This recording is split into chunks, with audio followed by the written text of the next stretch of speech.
Hi friends, आज का हमारा टॉपिक है पोस्टपार्टम हेमरेज, जो कि ओबीजी सब्जेक्ट से लिया गया है और हमारे लिए बहुत बेनिफिशियल है। एग्ज़ाम में बहुत ही इम्पोर्टेंट टॉपिक है ये और आ भी सकता है, जो कि 10 नंबर में या 5 नंबर में पूछा जाता है। तो आज हम पढ़ते हैं पोस्टपार्टम हेमरेज। पोस्टपार्टम हेमरेज क्या होता है? सबसे पहले हम इसको डिफाइन करते हैं कि होता क्या है। Excessive bleeding from the genital tract after the birth of child.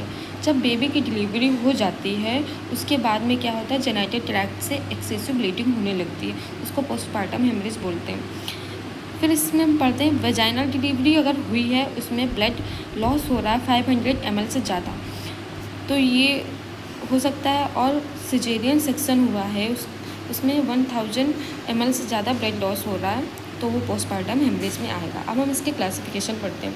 Classification में क्या होता है, पोस्टपार्टम हेमरेज फर्स्ट और सेकेंडरी में क्या होता है, प्राइमरी पोस्टपार्टम हेमरेज और secondary postpartum haemorrhage. Primary postpartum haemorrhage में क्या होता है, विदिन 24 आवर्स ऑफ डिलीवरी। जब डिलीवरी हो चुकी है उसके 24 आवर्स तक हो रही है, हेमरेज हो रहा है, तो वो हमारा प्राइमरी पोस्टपार्टम हेमरेज में आ रहा है। इसमें क्या होता है, मोस्ट कॉमन कॉज होता है एटॉनिक यूटेरस। एटॉनिक यूटेरस में क्या होता है, यूटेरस की जो मसल्स टोन होती हैं वो डिक्रीज हो जाती हैं। अगर ओवर डिस्टेंशन हो गया है हमारा यूटेरस में, जो उसकी वजह से कॉन्ट्रैक्शंस नहीं हो रहे हैं, वो हमारा प्री पोजीशंस में नहीं आ रहा है यूटेरस, उसकी वजह से क्या होता है, पीपीएच कॉज होता है।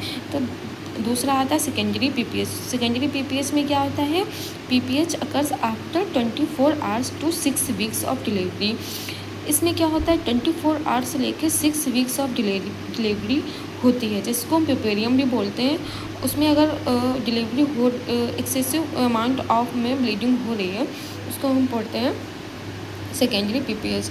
इसमें कॉज क्या होता है, पीपीएच का रिटेंट प्लेसेंटा। रिटेंट प्लेसेंटा क्या होता है, बेबी डिलीवरी होने के बाद, बेबी डिलीवरी हो चुकी है 30 मिनट के बाद प्लेसेंटा अगर यूट्रस में है तो हम उसको रिटेंट प्लेसेंटा बोलते हैं, या कुछ पार्ट प्लेसेंटा के रह जाते हैं यूट्रस में, तो उसकी वजह से पीपीएच कॉज हो जाता है। अब हम इसके पढ़ते हैं causes and risk factor. Causes and risk factor क्या होते हैं, ईटियोलॉजी। 4TS की जो है वो हमारा 4TS से लिया गया है, जो कॉज है इसके। सबसे पहले आता है tone of uterus. Tone of uterus में क्या होता है, यूटेराइन एटोनी। यूटेराइन एटोनी में क्या होता है, यूटेरस की जो मसल्स टोन होती हैं वो क्या होती हैं, डिक्रीज हो जाती हैं, जो मोस्ट कॉमन कॉज होता है।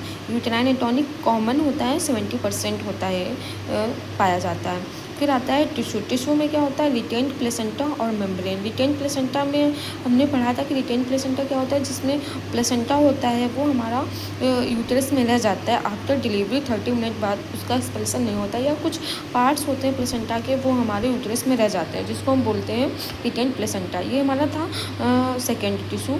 देन आता है हमारा ट्रॉमा। ट्रॉमा में क्या होता है, ड्यूरिंग डिलीवरी फीमेल में इंजरी हो जाती है, जैसे कि जेनिटल ट्रैक्ट लेसरेशन।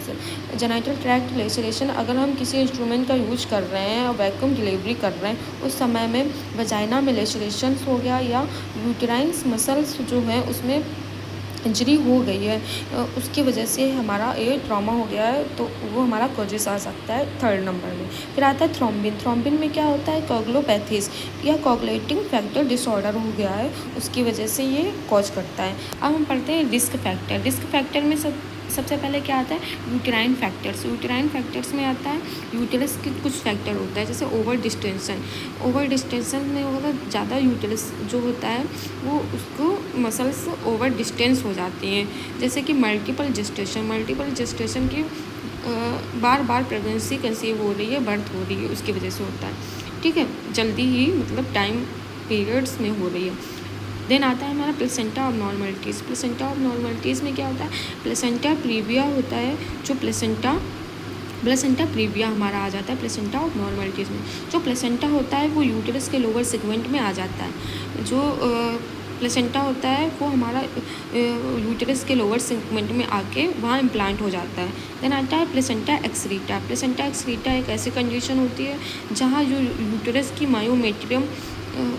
की जो मायोमेट्रियम होती है वहाँ पे प्लेसेंटा जाके डीप लेयर से अटैच हो जाता है, जिसके कारण ड्यूरिंग डिलीवरी प्लेसेंटा सेपरेट हो जाता है, जिसकी वजह से हमारा पीपीएच कॉज हो सकता है। देन आता है हमारा 4th नंबर होता है ऑब्स्टेट्रिक इंटरवेंशन। ऑब्स्टेट्रिक इंटरवेंशन में क्या होता है कि फॉरसेप्स या vacuum delivery, forceps vacuum delivery होती है जब करवाते हैं फॉरसेप्स से या वैक्यूम डिलीवरी कराते हैं, कुछ कॉम्प्लिकेशंस या कुछ ऐसी कंडीशन हो जाती है जहाँ पे वैक्यूम डिलीवरी कराते हैं जिसकी वजह से यूट्राइन रप्चर्स हो जाती है, तो उसकी वजह से हमारा पोस्टमार्टम कॉज होता है। ठीक है, फिर आता है कोगुलोपैथीज। कोगुलोपैथीज में क्या होता है, pre existing clotting disorder. Pre existing clotting disorder में वही आ गया ये हमारा, तो भी कोगुलोपैथी डिसऑर्डर हो गया है। फिर आता है other maternal condition. Other maternal condition में क्या हो गया, कुछ कंडीशंस हो गए हैं, कुछ डिजीज़ हो गए हैं मदर्स में जिसकी वजह से पीपीएच कॉज होता है। सबसे पहले आता है pre eclampsia anaemia infection. Pre eclampsia में क्या होता है कि जो मदर में होता है उसमें ब्लड प्रेशर होता है वो 90 से 100 mmHg हो जाता है, ब्लड प्रेशर बढ़ जाता है जिसकी वजह से क्या होता है कि ये कॉज कर सकता है। एनीमिया हो गया, और फिर होता है हमारा इन्फेक्शंस में होता है। देन आता है हमारा क्लिनिकल फीचर जिसको हम बोलते हैं साइन एंड सिम्टम्स भी। इसमें क्या होता है, excessive vaginal bleeding, excessive vaginal bleeding होने लगेगी। Then signs of hypovolaemia tachycardia, hypovolaemia हो जाएगी, टैकीकार्डिया हो जाएगी, और हाइपोटेंशन ब्लड प्रेशर कम हो जाता है, स्किन पैलर हो जाती है, ड्यूजीनेस होती है, उसको चक्कर से आएगा। यूटेराइन एटोनी, यूटेरस की होती है जो मसल्स होती है बहुत मसल्स डिक्रीज हो जाती हैं, कॉन्ट्रैक्शंस नहीं होता है। फिर आता है पेरिस्टेंट ब्लीडिंग होती है, लगातार ब्लीडिंग होने लगती है। Shock in severe cases, shock हो सकता है सीवियर केसेस में, अगर ज़्यादा अमाउंट में ब्लड लॉस हो रहा है तो उसमें शॉक भी हो सकता है। देन आता है हमारा डायग्नोस्टिक टेस्ट। डायग्नोस्टिक टेस्ट में क्या करवाते हैं, सबसे पहले क्लिनिकल असेसमेंट में क्या करते हैं, estimation of blood loss, vital science, uterine tone. Estimation करेंगे ब्लड लॉस कितना हुआ है वो हम देखते हैं, चेक करते हैं वेजाइनल एरिया में, और जो हमारा काउंट्स करते हैं हम पैड्स, सैनिटरी पैड्स जो यूज करते हैं उसमें काउंट करते हैं कि कितने अमाउंट में ब्लड होता है वो लॉस हो रहा है। देन हमारा वाइटल साइंस मॉनिटर करते हैं। देन आता है यूटेराइन टोन। यूटेराइन जो टोन होती है उसकी मसल्स होती हैं वो हम चेक करते हैं, यूटेरस को देखते हुए पाल्पेट करते हैं कि उसमें क्या कंडीशन हो रही है। ये हमारा डायग्नोस्टिक टेस्ट हो गया। देन आता है हमारा लेबोरेटरी टेस्ट। लेबोरेटरी टेस्ट में क्या करवाते हैं, लैब इन्वेस्टिगेशन करवाते हैं, सीबीसी करवाते हैं, कंप्लीट ब्लड काउंट, जिसमें क्या देखते हैं, एचबी देखते हैं, हीमोग्लोबिन देखते हैं, हिमेटोक्रिट देखते हैं। फिर आता है कोगुलेशन प्रोफाइल। कोगुलेशन प्रोफाइल में हम देखते हैं पीटी प्रोथम्बिन देखते हैं, फिब्रोनेशन, ये हमारा लेबोरेटरी टेस्ट में आता है। देन आता है ब्लड टाइप क्रॉस मैच कराते हैं किस टाइप का ब्लड है हमारा। देन आता है इमेजिंग में क्या कराते हैं, अल्ट्रासाउंड कराते हैं, चेक करते हैं रिटेन प्लेसेंटा तो नहीं है या यूटेराइन रप्चर तो नहीं आ रहा। देन आता है हमारा मैनेजमेंट में हम सबसे पहले क्या करते हैं, इमीडिएट रिससिकेशन करते हैं। इमीडिएट रिससिकेशन में हम क्या करते हैं, एयरवे देखते हैं, ब्रीथिंग देखते हैं, इंश्योर करते हैं ऑक्सीजनेशन उसका कैसा है, ऑक्सीजन सही लेवल है उसका कि नहीं है। देन आता है हमारा सर्कुलेशन चेक करते हैं। फिर क्या करते हैं, 2 large bore IV cannula set करते हैं।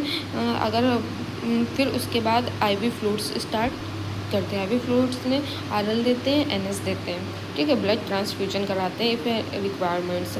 फिर आते हैं मॉनिटर वाइटल्स, कॉन्टीन्यूसली हम उसके मॉनिटर्स करते रहते हैं वाइटल।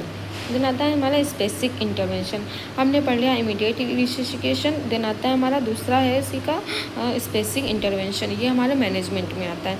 स्पेसिफिक इंटरवेंशन में क्या होता है, यूटेराइन एटोनी का मतलब होता है कि यूटेरस की जो मसल्स होती हैं अगर उसमें टोन्स नहीं आ रहा है तो उसको हम क्या करते हैं, यूटेराइन मसाज देते हैं। यूटेराइन मसाज में क्या करते हैं, फर्स्ट लाइन मसाज देते हैं, और इसमें क्या करते हैं, इंजेक्शन देते हैं, ट्रेनेक्सा 1 mg IV देते हैं, यूट्रोटोनिक ड्रग्स देते हैं, ऑक्सीटोसिन देते हैं IV 1 mg, ठीक है। देन आता है कार्बोप्रोस्ट, ये हम भी प्रोवाइड करवाते हैं। फिर आता है मैकेनिकल मेथड में क्या करते हैं, bye manual compression of uterus so that bleeding stop. Mechanical method में हम करते हैं बाय मैनुअल कंप्रेशन करते हैं यूटेरस को। इसमें क्या करते हैं, 1 हैंड हम रखते हैं एब्डोमेन पे और 1 हैंड वजाइना के थ्रू हम हैंड इंसर्ट करते हैं और उसमें यूटेरस को कंप्रेशन देते हैं। जब तक ब्लीडिंग स्टॉप नहीं होती है तब तक प्रोवाइड करवाते हैं। जब स्टॉप हो जाती है ब्लीडिंग तो इस प्रोसीजर को हटा देती है। ये हमारा बाई मैनुअल होता है। देन आता है retained placenta tissue. Retained placenta tissue में क्या होता है, अगर प्लेसेंटा के कुछ पार्ट्स रह चुके हैं हमारे यूटेरस में, तो क्या करते हैं, मैनुअल रिमूवल करते हैं रिटेन्ड प्लेसेंटा को। इसमें क्या करते हैं, क्यूरिटेज और इवैक्यूएशन अंडर अल्ट्रासाउंड गाइडेंस में क्यूरिटेज के थ्रू इवैक्यूएट कर लेते हैं हमारा जो भी प्लेसेंटा के पार्ट्स रह चुके हैं अंदर यूट्रस में, और ये किसके थ्रू करते हैं, अल्ट्रासाउंड गाइडेंस में करते हैं। अल्ट्रासाउंड गाइडेंस में ये प्रोसीजर हम करते हैं। ये रिटेंट प्लेसेंटल टिश्यू था। देन हमारा आता है trauma related bleeding. Trauma related अगर ब्लीडिंग हो रही है, कोई लेसरेशन हुआ है तो उसमें क्या करते हैं, सर्जिकल रिपेयर कर देते हैं उस लेसरेशन को, और यूटेराइन रप्चर हुआ है तो वहाँ सर्जरी प्रोवाइड करवा देते हैं। देन हमारा आता है ये जो हम पढ़ रहे हैं मैनेजमेंट, ये हमारा आता है स्पेसिफिक इंटरवेंशंस में। इमीडिएट रिससिकेशन तो हमने पढ़ लिया, ये स्पेसिफिक इंटरवेंशंस के अंदर आता है। अब हम फिफ्थ पॉइंट पढ़ रहे हैं बैलून टेम्पोनेंट। बैलून टेम्पोनेंट में क्या होता है, बैक्री बैलून भी इसको बोलते हैं। बैक्री बैलून इफ़ सीवियर, अगर सीवियर कंडीशन है तो ये हम प्रोसीजर प्रोवाइड करवाते हैं। वजाइना के थ्रू यूटेरस के अंदर इंसर्ट करते हैं। इस बैलून टेम्पोनेंट को वजाइना के थ्रू यूटेरस के अंदर इंसर्ट करते हैं। कॉर्ड के through warm and normal saline हम प्रोवाइड करवाते हैं। इसमें 300 से 500 ml इंसर्ट करते हैं। यूटेरस के अंदर बैलून इन्फ्लेट होने लगता है। अगर यूटेरस के अंदर बैलून इन्फ्लेट होने लगता है जिससे यूटेरस कंप्रेस हो जाता है, जिससे यूटेरस की वेसल्स कंप्रेस हो जाती है, जो ब्लीडिंग स्टॉप हो जाती है। तो ये हम ब्लीडिंग को रोकने के लिए करते हैं बैलून टेम्पोनेंट। फिर आता है हमारा थ्रोम्बिन डिसऑर्डर। थ्रोम्बिन डिसऑर्डर क्या होता है कि अगर ट्रीट करते हैं अगर कोई कोगुलेशन डिसऑर्डर है उसको ट्रीट करवाते हैं। पीपीएफ फ्रेश फ्रोजन प्लाज्मा हम प्रोवाइड करवाते हैं और प्लेटलेट्स भी देते हैं इसमें। देन आता है हमारा सर्जिकल मैनेजमेंट। सर्जिकल मैनेजमेंट में हम क्या करते हैं, bill inch suture. Bill inch suture में क्या करते हैं, इंटायर पूरे यूटेरस को हम क्या करते हैं, सूचरिंग करवाते हैं जिससे ब्लीडिंग स्टॉप हो जाती है। देन आता है यूटेराइन आर्टरी लाइगेशंस। यूटेराइन आर्टरी लाइगेशंस में क्या करते हैं, यूटेरस की जो आर्टरी होती है उसको ब्लॉक कर देते हैं जिससे ब्लीडिंग स्टॉप हो जाती है। देन हमारा आता है हिस्टेक्टोमी कर देते हैं। अगर फैमिली प्लानिंग हो चुकी है तो हम उसको यूटेरस को हिस्टेक्टोमी कर देते हैं, रिमूवल ऑफ यूटेरस। ठीक है। कॉम्प्लिकेशन, अब हम कॉम्प्लिकेशन पढ़ते हैं कि पीपीएस की वजह से क्या क्या कॉम्प्लिकेशन आ सकते हैं। तो हाइपोवोलेमिक शॉक में होता है जो वॉल्यूम होता है वो कम हो जाता है हमारे बॉडी का। मल्टी ऑर्गन फेलियर, ब्लड का कमी होने के कारण ऑर्गन्स फेल हो सकते हैं। ठीक है। सीनेस सिंड्रोम्स, ये पिट्यूटरी नेक्रोसिस हो जाता है। पिट्यूटरी ग्लैंड में क्या होता है, नेक्रोसिस हो जाता है। डीआईसी क्या होता है, डिसेमिनेटेड इंट्रावेस्कुलर कोगुलेशंस, ये हो सकता है। ठीक है। एनीमिया हो जाएगी और मैटरनल डेथ था। तो ये हमने पढ़ा PPH postpartum haemorrhage. Thank you.